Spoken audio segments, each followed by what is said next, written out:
Bien, continuons. Bon, rebonjour. J'espère que vous allez bien. Donc, sur les limites, nous passons au grand 4. Donc, dans le grand 4, vous avez vu, il s'agit des opérations sur les limites. Donc, qu'est-ce que c'est les opérations sur les limites? Alors, justement, l'idée, c'est de dégager des... Alors, je vais vous montrer un petit peu parce que vous allez vous rendre compte un petit peu. Donc, je vais ici, s'il veut bien me redonner la main, je ne sais pas pourquoi. Voilà. Non, j'arrive pas à accéder à... Voilà, bah là, il n'y a plus personne. Hein. C'est... Comment ça se fait que j'ai pas accès à toute... Ah oui, je l'ai verrouillé. J'ai bien compris. J'ai bien compris, excusez-moi, hein, je ne vois pas toutes les habitudes et toutes les options sur OBS Studio. Voilà, je vais juste me réduire un petit peu, parce que je prends trop de place, hein, ça vous l'avez remarqué. Voilà, c'était donc les opérations sur les limites, là j'y suis. Donc, on va donc dégager en fait comment faire des limites, connaissant ici les quelques limites usuelles. D'accord? Donc l'idée c'est la suivante, hein. Donc je vais ici proposer un exemple au tableau pour voir un petit peu quelle est la problématique. Donc là sur mon tableau, imaginons qu'on ait une suite UN qui s'écrirait 2n cube moins 3n carré plus 7 sur je sais pas n carré moins plus 4n cube plus 5, voilà, plus 1 sur racine de n. Voilà, vraiment je mets un mélange de toutes sortes d'expressions. Ben, l'idée c'est que comment trouver la limite de cette suite, comment se comporte cette suite en l'infini, si n devient infiniment grand. D'accord? Donc bien sûr, cette fois-ci, il s'agit de faire des démonstrations, de plus de faire intuitivement. On pourrait faire des conjectures avec un algorithme, avec un graphique, etc. Alors bien sûr, on y fera référence aux algorithmes, aux graphiques, lorsqu'on a du mal à démarrer. Mais là, l'idée, c'est que comment est fabriquée cette suite finalement? Ben, ici, nous avons plein d'opérations. Nous avons une addition ici, une division là, des multiplications à l'intérieur. Donc si on décortique ici cette suite UN, on peut la couper en petits morceaux et remarquer que là-dedans ben, interviennent n cube, ici, là, n carré, 1 sur racine de n. Et ben on sait que ces limites-là sont connues. On sait que la limite lorsque n tend vers plus l'infini de n cube, c'est plus l'infini. On sait que la limite lorsque n tend vers plus l'infini de n carré, c'est également plus l'infini. Donc ça, c'est le théorème que je vous ai demandé d'apprendre. Hein. Donc n cube tend vers l'infini, c'est-à-dire qu'n cube devient aussi grand qu'on veut. Hein. Donc ça, c'est pas compliqué à retenir. Hein. Vous pensez juste à ce que c'est n au cube. Hein. 1000 au cube, c'est déjà très grand. C'est 1000 fois 1000 fois 1000. Alors vous imaginez 1 million au cube, 1 million fois 1 million fois 1 million. Donc il est facile de retenir intuitivement que lorsque n tend vers plus l'infini, n cube tend vers plus l'infini. De la même manière pour n carré. Et ensuite, il y a la limite de 1 sur racine de n. Ben, ça, c'est limite usuelle. C'est 0. Il faut la connaître par cœur aussi. Donc intuitivement, on peut aussi comprendre ce qui se passe. Si racine de n, on l'a démontré dans la vidéo précédente, ça tendait vers plus l'infini. Mais là, vous inversez le résultat. Vous faites 1 sur quelque chose qui devient très grand. Donc faites des essais dans votre tête, vous imaginez 1 sur 1000. 1 sur 1000, ça fait 1 millième. 0,001. Et vous faites maintenant 1 sur quelque chose d'encore plus grand. 1 sur 1 million, ça fait 1 millionième. Puis 1 sur 1 milliard, ça fait 1 milliardième. Puis etc. 1 sur 10 puissance 1000, ça fait 10 puissance moins 1000. Donc le résultat il est de plus en plus proche de quel nombre? De plus en plus proche de 0. Donc c'est une limite ici, de manière générale, l'inverse de quelque chose qui est infiniment grand, ça se rapprochera de 0. Et donc là, je viens déjà de faire première chose, je viens de faire une opération d'inversion. Et donc l'idée, c'est que si on connaît ces limites-là, et là qu'on voit toutes les opérations, des additions, des multiplications, des divisions, ben, on va avoir des théorèmes qui nous disent ben, comment on va pouvoir trouver la limite. Alors, ces théorèmes-là, si on regarde dans le cours, ils ont l'air, ben, ça fait des sacrés trucs à apprendre. On peut se dire, oh, regardons, il faudrait connaître par cœur les tableaux suivants. Donc là, je me cache. Voilà, donc c'est pas ça que je dois bouger. C'est là. Donc par exemple ici, vous avez un premier théorème qui nous donne la limite ici. J'arrive à me rattraper là en bas.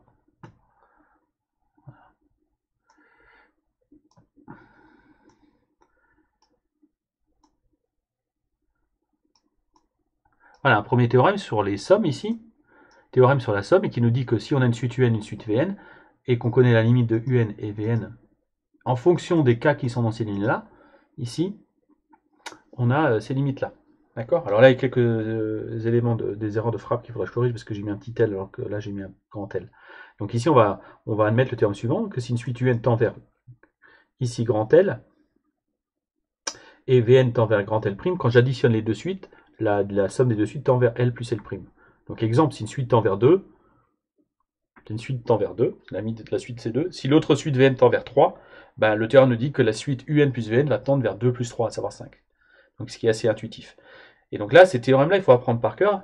Ici, tous ces résultats-là. Alors, vous pareil, ça paraît très compliqué à apprendre par cœur, ça. Donc l'idée, justement, c'est de vous aider à apprendre par cœur ça en mettant du sens. Et notamment, je vais vous faire apparaître dans l'activité qui s'appelle Opération découverte. L'idée, c'est de dégager le fait qu'il faut faire confiance à votre intuition. C'est-à-dire bien comprendre ce que c'est être infiniment grand ou être infiniment proche de zéro. Bien comprendre la règle des signes. Et que si vous avez compris ça, vous allez trouver la plupart des limites assez simplement. Mais qu'il y en a quelques-unes qui peuvent poser problème, qu'on va, elles, étudier plus précisément. Ce qu'on appelle les formes indéterminées que vous pouvez voir dans le tableau. Donc pour cela, on va maintenant se focaliser sur mon activité. D'accord? Et essayer de comprendre comment on peut faire confiance à l'intuition. Bien, comme ici je l'ai intitulé en bas, premières opérations sur limite, j'ai marqué faire confiance à l'intuition, c'est important. Donc j'ai marqué que dans de nombreux cas, on peut tout simplement retrouver des limites simples si on a compris les opérations de base sur ce que c'est un infiniment grand, un infiniment petit. Donc là je l'ai marqué en haut, les résultats suivants, ici que je vais utiliser, se démontrent rigoureusement, mais nous on va les admettre en cette année terminale, parce que c'est très lourd à démontrer, ce n'est pas une exigence du programme, mais on peut démontrer facilement que si vous avez la somme de deux nombres infiniment grands, le résultat va être infiniment grand. Autrement dit, en termes rigoureux, ça se traduit par si vous avez ici deux limites qui sont plus l'infini, donc c'est deux suites qui tendent vers plus l'infini, vous avez une suite UN, une suite Vn, et elles tendent toutes les deux vers l'infini, donc elles deviennent infiniment grandes, toutes les deux. Si vous les additionnez, ben vous aurez un résultat infiniment grand. Alors souvent, je vais prendre la métaphore de la richesse. Si vous avez ici une personne, Marcel, qui est infiniment riche, qui rencontre je sais pas, Pascaline qui est infiniment riche et ils mettent leur fortune en commun parce qu'ils se marient, ils sont infiniment riches, bien sûr, encore plus. Donc en fait, ici, ce qui veut dire que si je fais dans le tableau, regardez, une suite qui tend vers plus l'infini, plus une suite qui tend vers plus l'infini, ça donne une somme de suites qui tend vers plus l'infini. Donc ça, c'est intuitif, c'est pas compliqué à comprendre. D'accord? Donc c'est le premier point. Donc pareil, la somme d'un nombre infiniment grand avec une constante, ben, en fait, ça vous obtient un résultat infiniment grand. Donc si vous avez une suite qui tend vers plus l'infini et une autre qui tend vers un réel L, ben, la somme des deux va tendre vers plus l'infini. D'accord? Alors ce réel L peut être négatif. Si vous avez quelqu'un qui est infiniment riche et vous lui rajoutez 50 euros, il sera toujours infiniment riche. Mais de la même manière, s'il est infiniment riche et vous lui enlevez 50 euros, vous faites moins 50 euros, il est infiniment riche, je rappelle, donc ça ne va pas peser dans la balance. Il reste infiniment riche. Ok? Maintenant, si on imagine ensuite le produit, si on imagine deux choses qui tendent vers l'infini, tous les deux vers ici, enfin non, une suite qui tend vers plus l'infini et une autre suite qui tend vers une constante, et qu'on multiplie les deux, ben on voit bien que ça va dépendre du signe de la constante. Si vous avez, prenez des nombres très grands, 1000, 1 million, 1 milliard, et vous multipliez par 2, ça fait donc 2000, 2 milliards, 2 millions, 2 milliards, etc. Donc vous obtenez toujours quelque chose d'infiniment grand. Mais si vous multipliez par moins 2, ce qui va se passer, c'est que vous allez changer de signe et vous allez avoir moins 2000, moins 2 millions, moins 2 milliards. Et donc vous allez aller vers quelque chose qui sera négatif, infiniment négatif, infiniment petit vers moins l'infini, quoi. D'accord? Donc là, on voit que la règle des signes s'applique. Donc dans le tableau du produit, si vous regardez, si vous avez une suite qui tend vers plus l'infini, et que vous multipliez par une constante négative, ben en fait, la suite va tendre, le résultat va tendre vers moins l'infini. Si on multiplie par une constante positive, elle tendra vers plus l'infini toujours. Donc ça, c'est si vous avez compris que c'est intuitif, en mettant du concret là derrière, vous allez voir qu'on peut démarrer assez simplement. Donc là, l'idée, c'est que donc, mon premier exercice, c'est qu'on fait confiance à l'intuition, j'ai pas mis de piège, d'accord? Et qu'on essaie de tout simplement déduire des résultats sur les limites en décortiquant à l'aide des opérations de base. Alors bien sûr, je ne peux pas commencer par une suite aussi horrible, je vais commencer par des suites plus simples. Voilà, c'est parti pour cet exemple-là. Bien, donc le premier exemple, j'ai trois cas où il fallait compléter en fait les pointillés. D'accord? Donc ici, je vais les recopier ici, et bien montrer en fait que je vais faire référence à chaque fois des suites usuelles dont les limites sont connues d'après les théorèmes. Donc ici, on commence par dire la limite lorsqu'n tend vers plus l'infini n carré. Donc d'après le théorème du cours, n carré tend vers plus l'infini. C'est une suite qui diverge vers plus l'infini. Ok. Et par ailleurs, ici je considère le nombre 3 qui est positif, et je m'intéresse du coup à la limite de 3n carré. C'est-à-dire que j'ai fait quoi ici? Je multiplie la suite n carré par 3. Mais comme 3 est positif, qu'est-ce qui va se passer intuitivement? Si vous avez compris mon petit laïus de départ ici pour expliquer que c'est intuitif. Vous avez quelque chose d'infiniment grand, et vous le multipliez par 3 qui est positif, donc ça restera infiniment grand. Donc en fait, le théorème sur le produit, si vous regardez dans le tableau, la limite, ça restera plus l'infini. Donc si vous regardez dans le théorème sur le produit, le tableau, si une suite tend vers plus l'infini, et vous multipliez par une constante positive, le résultat du produit tend vers plus l'infini. Si vous avez compris que c'est intuitif, ça va tout seul, ça. D'accord? Deuxième exemple, je considère la suite, ici, racine de n, qui est une suite usuelle aussi, on sait qu'elle tend vers plus l'infini, et je vais la multiplier par quel nombre? J'ai dit par moins 5. Moins 5 étant négatif, qu'est-ce qui se passe quand je multiplie? Moins 5 racine de n sera toujours négatif du coup. Donc ça peut donc que devenir négatif. Et comme racine de n tend vers plus l'infini, vers le haut, on multiplie par moins 5, ça va filer vers le bas, à savoir vers moins l'infini. D'accord? Donc là, on voit que c'est la règle des signes. Plus fois plus, ça fait déjà du plus fois moins, ça fait du moins. Et après, comprendre les ordres de grandeur. Donc là, c'est infiniment grand. Ça fait donc plus l'infini. Là, c'est infiniment grand, mais comme on a multiplié un négatif, ça tend vers moins l'infini. Tout simplement. Ok? N'hésitez pas à regarder les graphiques si ça peut vous aider. Troisième exemple. Toujours avec racine de n. Racine de n tend vers plus l'infini lorsque n tend vers plus l'infini. Et je considère la suite n carré, qui elle-même tend vers plus l'infini. Et qu'est-ce que je fais avec ces deux suites-là? J'ai décidé de les ajouter. Donc j'ai une suite qui tend vers plus l'infini, une autre qui tend vers plus l'infini. Donc c'est l'histoire des, entre guillemets, des fortunes qui s'additionnent. Hein.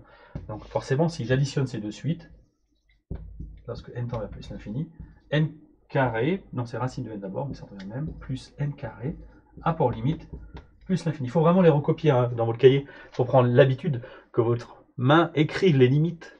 Que le savoir, il passe aussi par les yeux et par les oreilles, mais aussi par la main qui travaille. Ça, c'est important d'écrire. Ok? Ne vous contentez pas de... Donc, parce qu'il faut être prêt à écrire dans les devoirs. Voilà donc 3 exemples. Donc là, on dit que ici, on a appliqué ce qu'on appelle les règles opératoires sur les limites. Donc par la suite, j'abrégerai ça en ROL. D'accord? Règles opératoires sur les limites.